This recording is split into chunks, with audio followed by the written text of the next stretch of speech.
The fire started at 2:17 in the morning. I know because I was already awake, working on a late shift's paperwork in my garage when the orange flicker lit up my backyard like a sunrise from hell. I'm Travis Whitmore. I'm a paramedic, father of one weirdly wise 9-year-old named Ryder, and unfortunately a homeowner in the Crestwood Pines neighborhood. That last bit is where all my problems started. I ran outside in my boxers and boots, hose in hand, spraying down the wooden fence I'd just finished staining 2 weekends ago. The flames had eaten up a good 10 feet before I got them under control.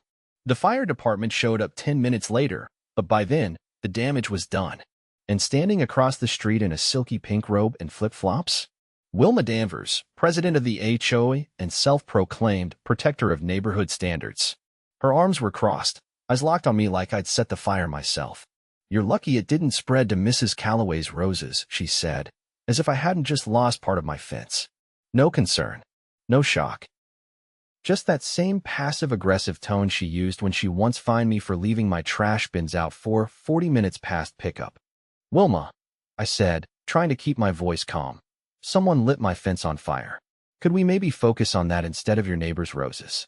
She sniffed. "Maybe if your fence wasn't such an eyesore, it wouldn't have been targeted." That's when I knew. She did it, or had something to do with it. Wilma had been on my case since the day I moved in.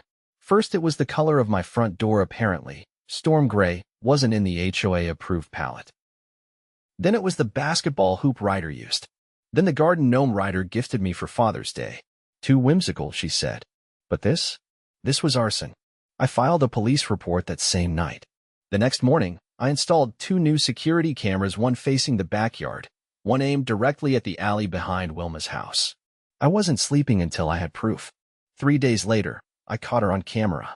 At 1:48 a.m., Wilma Danvers crept through the side alley between her house and mine, wearing a hoodie and garden gloves. She scaled the low part of my back fence, poured liquid from a gas can, and lit a match. It was her. No doubt. I took the footage straight to the police. But that's when things got worse. Wilma must have caught wind that I'd gone to the cops, because suddenly I started getting HOA violation notices every other day. My grass was too long. It wasn't. My mailbox was too faded. It was brand new. And I was parking too far left in my own driveway. It didn't stop there. She started showing up. Everywhere. At the grocery store, by the deli counter, just watching. In the parking lot at Ryder's school. Once, swear to you, she was standing at the edge of my driveway at 5 in the morning just staring. I confronted her. "Wilma, what the hell are you doing?" She gave me that same fake smile and said, "Just ensuring the community remains safe, Travis." That's when I realized. This wasn't just obsession. This was control. And the HOA was her weapon. She'd been using her position to bully, fine, and manipulate anyone who stood up to her. I wasn't the first, but I was going to be the last. I hired an attorney. A good one. I gave him the footage of the arson, the reports, the stalking, and every ridiculous citation she'd issued. Together, we built a case. Not just against Wilma, but against the HOA board she ran like a personal kingdom. I wasn't going to let her burn me down and walk away. I was going to burn her whole little empire to the ground legally. The morning after I handed over the footage to my attorney, I woke to the sound of a tow truck backing into my driveway. I stepped outside, coffee in hand, to find a man in a reflective vest preparing to hook my pickup. "City order," he said without looking up. "City doesn't tow vehicles parked on private property," I replied, stepping between him and the truck. "And that's not a violation, you're on my driveway." He hesitated, finally checking his clipboard. "HOA directive. Said it was blocking sidewalk access." My driveway didn't even touch the sidewalk. I stared him down until he got back in his truck and left without a word. I knew what this was. Wilma wasn't just issuing empty threats anymore, she was escalating. The problem was, she'd been doing this kind of thing for years, and nobody had ever stood up to her long enough to see it through. But I wasn't backing down. The footage of her igniting my fence had been enough to trigger a formal investigation. Detective Kessler, a sharp guy in his early 40s with a buzz cut and the attitude of someone who'd seen too many people like Wilma get away with too much, had taken the case. "You're lucky," he told me during our first in-person meeting. "Most of the time, people like her are smart enough not to get caught on camera. This is gold." He didn't need to tell me twice. I handed him a thumb drive with the full video, along with the timestamps from my security logs. I had already made 4 backup copies and stored them in different locations. I wasn't about to let this slip through the cracks. While the criminal case was underway, my civil attorney, Monica Reyes, began unraveling the web Wilma had spun through years of unchecked power. She discovered that the HOA had never properly registered with the county after the last board reshuffle, meaning everything they'd done for the past 2 years existed in a legal gray zone.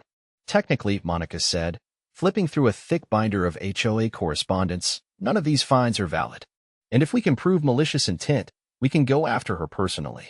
We were in my kitchen, Ryder at the dining table working on a model plane. Monica leaned in, lowering her voice. She's going to try to retaliate. Don't engage. Just keep documenting everything. She didn't have to warn me twice. 3 nights later, someone dumped a bag of nails across my driveway. I only noticed because I came home late and caught the glint of metal in the headlights. I swept up over 100 of them. I checked the security footage. A tall figure in a hoodie again, this time the face was obscured. But the gait, the stooped posture. It was Wilma again. I turned it over to Kessler. He didn't say much, just nodded slowly and said, "We're building a pattern." The real break came when Monica subpoenaed the HOA's financial records. What she found was beyond what either of us expected. Wilma had been approving payments to a landscaping company that didn't exist over $19,000 in the past year. That company was registered under a shell business tied to her cousin's address in another state. Fraud, embezzlement, criminal mismanagement, Monica said. We're not just talking civil penalties anymore. She's looking at real jail time. We filed the civil suit within the week. The charges: harassment, destruction of property, defamation, and abuse of authority in a governing capacity. Kessler added arson, stalking, and criminal fraud to the list on the criminal side. That's when the neighborhood started paying attention. At first, it was just a few neighbors asking questions. Then it turned into whispered conversations at the mailbox, hushed phone calls, and finally, a full-blown meeting called by a group of residents who had also been targeted. 3 fines in 1 week because I left my porch light on, said Mr. Takahashi, a quiet retired teacher who lived 2 doors down. I didn't even know that was a violation. It's not, Monica told him. None of them are. The meeting was held in my backyard, ironically the same spot Wilma had tried to torch a week earlier. Over 20 homeowners showed up, some with thick folders of paperwork, others with years of bottled-up frustration. Stories poured out like a broken dam. She fined me for planting the wrong flowers in my own garden. She told my kid he couldn't ride his scooter on the sidewalk. She threatened to lien my house over a missing shutter. It was obvious. Wilma hadn't just crossed a line, she'd bulldozed over it for years. Monica helped organize a recall petition. Within days, we had over 70% of the neighborhood signatures. The board was dismantled, and a temporary committee was formed to oversee the HOA's operations while the legal dust settled. But Wilma wasn't done. Late one night, I came home to find the words "liar" and "traitor" spray painted across my garage door in red. The kin was still rolling on the driveway. I checked the cameras, nothing. She'd learned by then. But I filed the report anyway, and Monica had it added to the civil complaint. The trial came faster than we expected. Wilma tried to argue that the video was doctored, that I had fabricated the evidence to take over the neighborhood. Her lawyer was a discount type, the kind who leaned too hard on objections and kept losing footing every time Kessler or Monica laid out another piece of evidence. The courtroom fell silent when the footage played. Her face, clear as day, lighting the match. Her expression blank. Cold. It was over in an hour. The judge ruled in our favor on all counts. Wilma was ordered to pay damages $54,000 for property destruction, emotional distress, and legal costs. But the real hit came from the criminal charges. The arson and fraud stuck hard. She was sentenced to 18 months in county jail, with 5 years probation. The courtroom gasped. She didn't move, just stared straight ahead, hands trembling slightly as the bailiff cuffed her. I never saw her again after that. The new HOA board, made up of actual neighbors instead of power-hungry puppets, rewrote the bylaws from scratch. Fines had to be approved by a vote, and any future board members were now required to go through city ethics training. People started smiling again. Front yards got more colorful. Kids played in the street without being yelled at. I even put up a second garden gnome. Ryder named it Victory. I still check the cameras every night before bed. Habit, I guess. But there's nothing there except shadows and the quiet hum of a neighborhood finally breathing again. 3 weeks after the sentencing, life in Crestwood Pines settled into something close to normal, whatever that meant after everything that had happened. With Wilma behind bars and the HOA under new management, the air had shifted. People waved again. Dogs barked without someone reporting it. Kids rode bikes past my house without nervous glances at the corner. But just when I thought we'd crossed the finish line, something else surfaced. It started with a letter. Not the usual envelope, this one was certified, signed for, and came from the office of a federal investigator. Monica came by the same afternoon. She laid the envelope on my kitchen table like it was made of glass. "They're launching a federal inquiry," she said. "It's not just about Wilma anymore." I frowned. Why would the feds care about a rogue HOA president? She opened the file. Because she wasn't acting alone. The letter detailed an investigation into a network of fraudulent HOA operations across 3 counties, Crestwood Pines being one of the most recently flagged. Apparently, Wilma had been part of a coordinated scheme involving inflated fines, fake violation notices, and embezzled funds funneled through dummy vendors. "They're calling it Operation Shadebound," Monica said, flipping through the pages. "You're listed as the primary whistleblower." I let that sink in. So the HOA wasn't just a power trip, it was a front. Exactly. And now they're digging into every board member who served during her tenure. A week later, 3 more arrests were made. Carl Jensen, the treasurer who always looked half asleep at meetings, turned out to be the one who created the shell companies Wilma funneled money through. He was picked up in his driveway while watering his lawn. The secretary, Denise Sutter, was arrested at her second home, a lakeside cabin she claimed she inherited, but the deed history showed it was purchased under a corporate name linked to the same fake landscaping business Wilma had used. The third was a surprise, a man named Edwin Hall, who had never appeared on any HOA paperwork. "Who's Hall?" I asked Monica the moment I saw his name. She pulled up a document. "He's the one who set up the original HOA structure for this neighborhood. He was supposed to step down after the first board elections, but somehow he stayed on as an unlisted consultant." "Consultant?" I asked. "More like puppet master." He connected all 3 neighborhoods under this scheme. Crestwood Pines was his latest. Monica handed me a map with red circles drawn around 3 communities. Each of these followed the same pattern. Brand new board, sudden bylaw revisions, rapid increase in violations, then unexplained finances. Until you caught Wilma on video, no one had hard proof. That explained why the investigation had moved so quickly. It wasn't just about my fence anymore. It was about a criminal enterprise disguised as neighborhood management. Federal agents showed up 2 days later for a formal interview. They asked about Wilma's behavior, the violations, the fire, and most importantly, the structure of the HOA before and after her reign. I handed over every document Monica and I had collected. They took everything, including the backup drives I kept in a fireproof lockbox.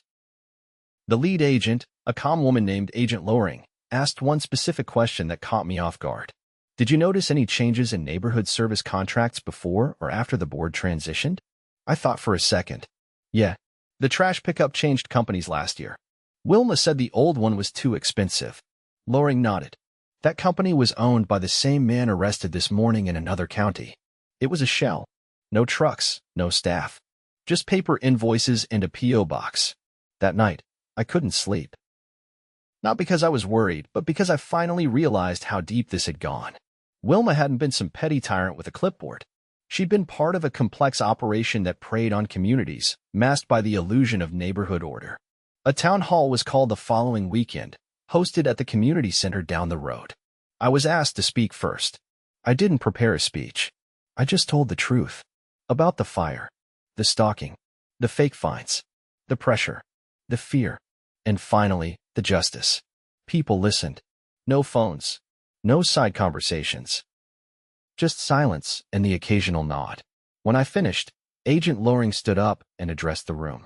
"Thanks to Mr. Whitmore's documentation and persistence, we've been able to link this HOA to a larger fraud ring spanning multiple neighborhoods.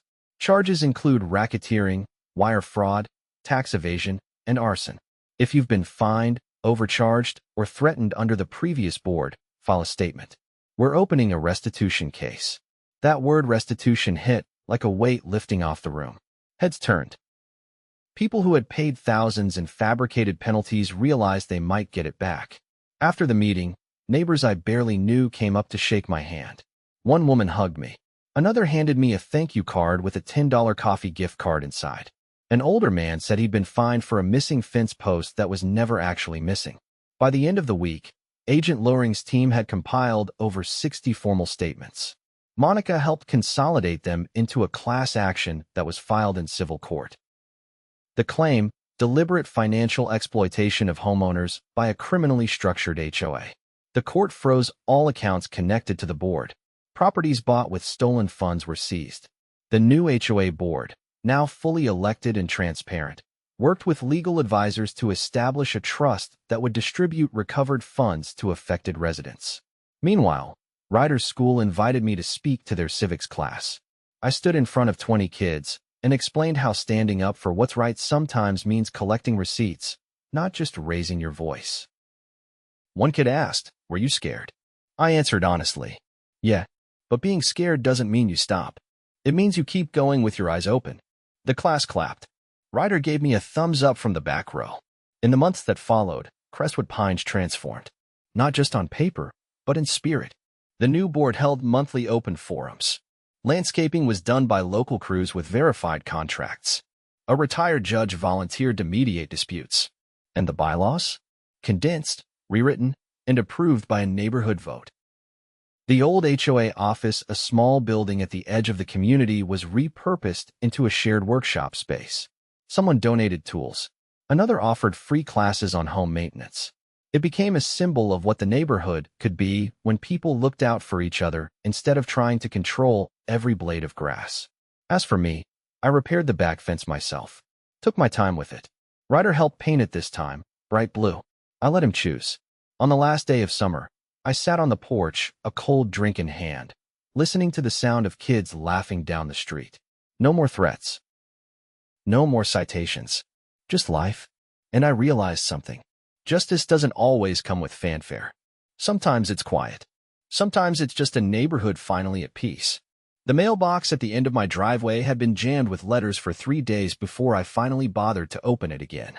Most were thank you cards, handwritten notes from neighbors I barely knew, and a few legal updates from Monica's office. But tucked between an envelope from the county courthouse and a flyer for gutter cleaning was one with no return address, just my name in red ink, underlined twice. I took it inside, opened it with the edge of a butter knife, and unfolded a single sheet of paper. In shaky block letters, it read, "You think this is over? Look deeper." Wilma wasn't even the top. That night, I didn't sleep. I drove to Monica's office in the morning. She was already in her glass-walled conference room, flipping through a thick file with a yellow legal pad beside her. When I handed her the note, she read it twice before speaking. "Anonymous tip," she said finally. "Probably garbage. Could also be the start of something bigger. You think someone's trying to warn me? I think whoever wrote this knows you're not done." She picked up her phone and dialed someone without asking. "I need to meet with the head of the county's financial oversight division. Today." A pause. "Yes. Whitmore's case." We arrived at the county building less than an hour later. The man waiting for us in the basement records room introduced himself as Ernest Delgado. He wore a white dress shirt with sleeves rolled to the elbow and had the kind of energy that made you think he never took vacations. "I've been reviewing HOA filings ever since your case hit the circuit," he said, leading us past rows of locked cabinets. "We found anomalies in 9 different neighborhoods that match the Crestwood Pines pattern. But there's one that stands out. The filings came from a law firm that doesn't exist." He stopped in front of a drawer labeled Summerlin Hills HOA Financials 2021-2023. Monica raised an eyebrow. "That's not even our county." "Exactly. But the mailing address used for their filings matches the one Wilma listed as the original location of her first HOA board meeting." He opened the drawer and pulled out a manila folder. And this is where it gets interesting. Inside were copies of checks, all made out to a company called Brookfield Systems. The amounts weren't small. Several checks were for over $20,000, and they all bore the same signature, Edwin Hall, the so-called consultant from our own HOA's past. Monica leaned over. "You're saying he's been doing this in other counties?" "More than that," Delgado said. "I think he's been building these HOAs from the ground up just to siphon money." I felt my stomach drop. Monica didn't waste time. She filed a motion to compel financial audits on every HOA that had transacted with Brookfield Systems or any company registered under Hall's name. Within 4 days, we had our answer. The scam was statewide. Dozens of HOAs, all set up with eerily similar bylaws. All with inflated vendor contracts, all citing violations from a standard template, and all tied, in some form, to either Hall or someone within 3 degrees of separation from him. The state attorney general's office launched a task force. By the end of the week, Hall was arrested during a traffic stop outside of Bakersfield, driving a rental car filled with burner phones, forged IDs, and a laptop loaded with financial spreadsheets. The press exploded. News vans parked outside our neighborhood for 3 days until the new board politely asked them to leave. Crestwood Pines became the poster child for HOA corruption takedowns. I avoided interviews, but Monica gave one short statement to the press. This is what happens when power is given without oversight. But it's also what happens when one person stands up. Inside the courtroom, things moved faster than anyone expected. Hall's trial was consolidated with the cases against the other arrested board members from the surrounding neighborhoods. The evidence was overwhelming. Wire transfers to offshore accounts, shell companies stacked inside each other like Russian dolls, and a clear paper trail of forged signatures and falsified invoices. I testified only once to confirm the timeline of events in Crestwood Pines and my involvement in uncovering them. When I stepped down from the witness stand, Hall didn't even look up. The jury deliberated for less than 6 hours. Guilty on all counts: racketeering, grand theft, criminal conspiracy, and obstruction. He was sentenced to 22 years without parole. The judge ordered immediate seizure of every asset linked to the scam, including Hall's properties, accounts, and vehicles. The restitution fund ballooned to over $2 million, to be split among affected homeowners across the state. When I got the check in the mail, I didn't even care about the amount. What mattered was the letter that came with it. You helped make this possible. Thank you for your courage. Signed, the Office of the Attorney General. I framed it and hung it in the hallway, right above Ryder's drawing of our house complete with the blue fence and 2 tiny garden gnomes. But even with the legal victories, not everyone could just move on. Some neighbors had lost thousands, others had endured harassment for years. I started organizing monthly community dinners, rotated between yards, with no agenda other than some food and conversation. One night, during a potluck at the Morales place, Mrs. Calloway, the same woman whose roses Wilma once used as ammunition, brought a lemon pie and sat next to me. I judged you too quickly, she said, adjusting her straw hat. I thought Wilma was keeping things orderly. Turns out she was just good at pretending. A lot of people were fooled, I said. No, Travis, she said firmly. We were lazy. We let her scare us into silence. You didn't. I didn't have a response to that. I just passed her a second slice of pie. Later that week, Monica dropped by with a man I hadn't met before. He introduced himself as Luke Abrams, a policy advisor with the State Housing Committee. We're drafting a law, he said, based on what happened here. Mandatory transparency for HOAs. Annual third-party audits. No more unchecked power. He asked if I'd review the draft. I did. I made a few notes. Then I added one line at the bottom. Every homeowner deserves peace where they live. Start there. The bill passed 2 months later. They called it the Whitmore Act. I didn't want my name on it, but I understood why they did it. It wasn't about me. It was about the message. That silence has a cost. That fear only works if no one fights back. By winter, Crestwood Pines felt like a different place. The fences were brighter. Lawns were imperfect in the best way. And no one cared if your mailbox leaned a little to the left. I still kept the security cameras, not out of fear, but habit. Ryder started a club with a few other kids called the Neighborhood Watchdogs. They wore hand-drawn badges and patrolled on scooters. I pretended not to notice the walkie-talkies I bought them mysteriously disappearing into their backpacks. One evening, as the sun dipped behind the hills, Ryder handed me a folded index card. On it was a single sentence, written in blue crayon. Heroes don't always wear capes.